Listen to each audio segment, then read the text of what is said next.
Hi, and welcome back to Focal Point, AFR Talk. Brian Fisher is my name.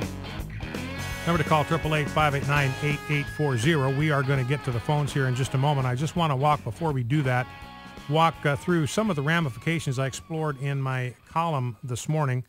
It'll be up at rightlyconcerned.com at some point before too long.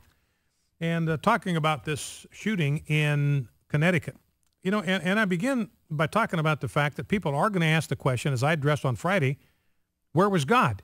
You know, one of the major problems that we have in our culture is we are always blaming God for things that are not his fault. If there's any one major problem we have in our culture is that we blame God for things that aren't his fault. We blame God for things that other people did.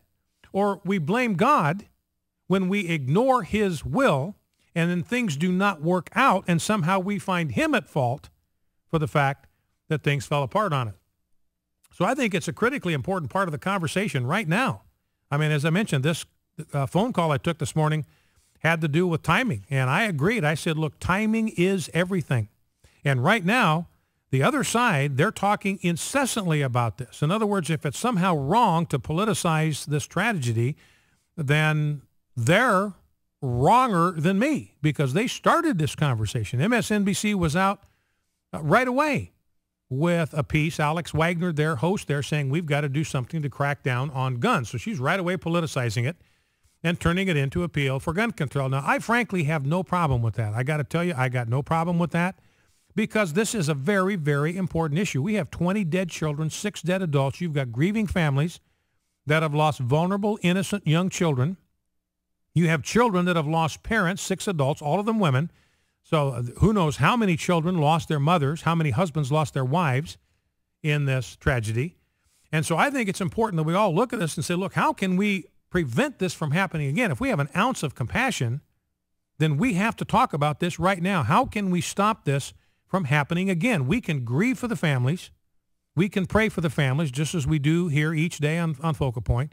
And at the same time, compassion drives us to ask the question, what can we do to prevent an incident like this from happening again? So I agree timing is everything, and the time for this conversation is right now because now's the time when people are talking about proposed solutions to school violence. Now, and part of the ramification is people saying, look, God should have been there. How come God didn't protect these children?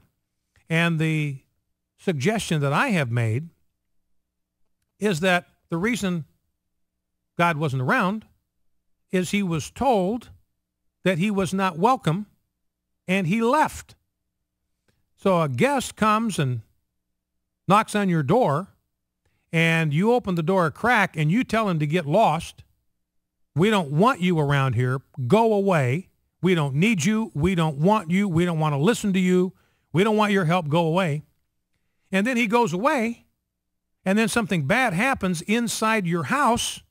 How are you going to blame the guy that you sent away for not being there to help you in your time of need? This is exactly what we've done with God. And God is not a chump. God will not be played for a chump. He's not some kind of heavenly errand boy out there to satisfy our wandering desires. He's a gentleman, and he's not going to be played for a chump. He's not a God that will go away when you want him to go away and then magically show up when you want him to reappear. He's not like a rabbit you can pull out of a magician's hat. And that was the point that I was making. Now, God, a writer that I respect, used this term that God submits himself to the law of faith.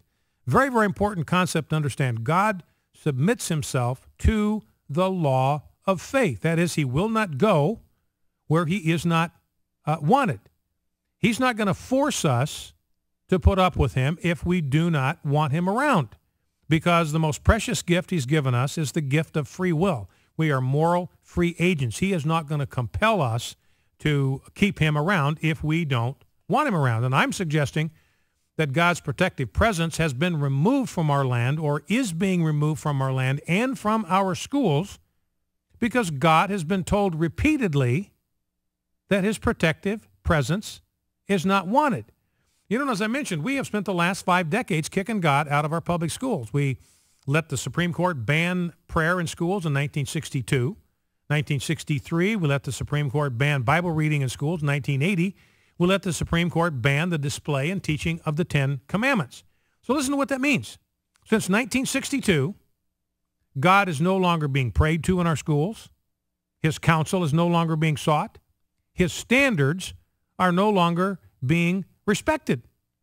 So is it any wonder that he might not be around when we need him? If we've spent 50 years telling him to get lost, it should not come as a surprise to us that we actually begin to feel the absence of his powerful presence. I was reminded this morning of a sobering segment of the Old Testament book of Ezekiel. It takes 3 chapters from chapter 8 through chapter 11. Actually, that's 4 chapters. To describe the departure of the glory of the Lord from the temple, from Jerusalem, and from the nation. And the thing that's striking is how gradually and how slowly this happens. In other words, God's being dismissed, but he knows his people need him, and so he delays his departure as long as he possibly can. Each step in his departure is taken reluctantly and hesitantly, and finally he disappears only because he has been told to leave. You know, that section starts in Ezekiel with God's glory being in the inner court of the temple. And yet God says, your nation is doing things that drive me far from my sanctuary. So God says in Ezekiel, look, you can do things as a people that will drive me away from you. In fact, you can do things that will drive me so far away from you that your prayers cannot reach me. This is what he says in Ezekiel 9:18, though they cry in my ears with a loud voice, I will not hear them. Because your abominations, the word he uses, have driven me far from your sanctuary. And the abominations specifically that he mentions is, number 1, the land is full of blood, and number 2, the city is full of injustice. Now think what we've done with abortion. We have the innocent blood of 55 million innocent, harmless little babies. The land is full of blood. God says, this is one of the things that drives me from your presence. And you can drive me so far away from your presence when the land is full of blood that even though you cry out to me, I can't and won't hear you. And I believe we spent 5 decades doing that very thing to God. So when this section begins, God's glory is in the inner court of the temple. Then it moves a chapter later to the threshold of the temple.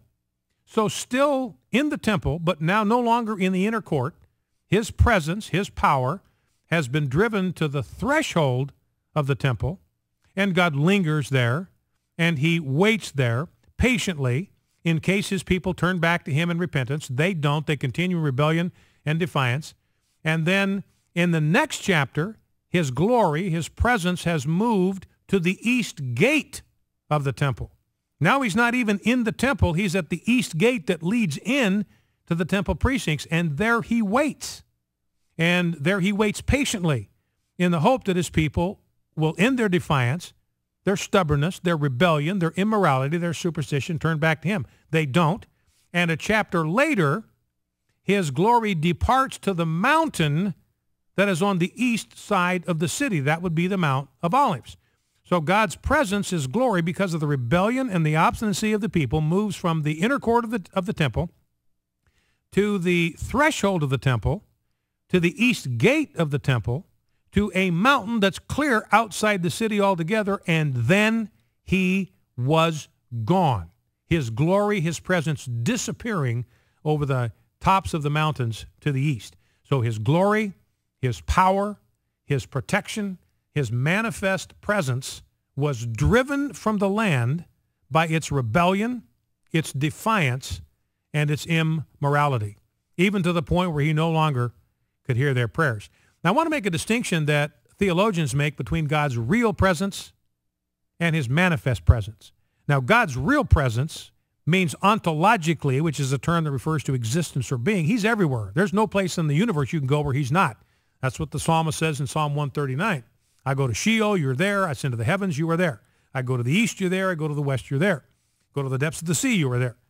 But there's a difference between his real presence and his manifest presence. When his presence is manifest, the manifest presence of God is when his power and his blessing and his protection is seen, it's felt, it's manifest. It shows up.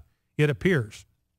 And here's the deal. God has given us the responsibility to draw forth his manifest protecting presence through our public acknowledgement of our need for him. And this is what we have obstinately refused to do for half a century in our schools. We have refused to publicly acknowledge our need for him, his power, his presence, and his protection. So if we are to take God at his word instead of the God that's manufactured in the minds of the mainstream media, it should not surprise us that we are now reaping the bitter fruit of our own defiance. He's not going to go where he's not wanted. He will give us what we want. If we want a godless, secularized nation, then that's what we'll get, and it will leave us helpless against evil and against the evil one. And in Psalm 127, and then we'll go to the phones right after the break. In Psalm 127, the psalmist says, unless the Lord watches over the city, the watchmen stay awake or stand guard in vain. Now, here's what I want you to observe. You still need a watchman. You still need a watchman. God's not going to protect a city if we don't assign watchmen to be his representatives, because God does not work apart from us. He works through us. He works in collaboration with us. That's why the scriptures often refer to us as co-workers with God or co-laborers with God. So we need watchmen. But here's the point. Because without the watchman, there's nobody for God to work through. But without God, the watchman is helpless. So we need God and we need watchmen, not one or the other if we're going to take a biblical view of this situation. One without the other is ineffective. So we need to learn from the example of Nehemiah. Great story of Nehemiah. He's rebuilding his nation. The walls of the city were broken down. The gates burned with fire. He says this, we prayed and set a guard. Not one or the other, but both and. We need God and loaded guns in our schools. Back in 2.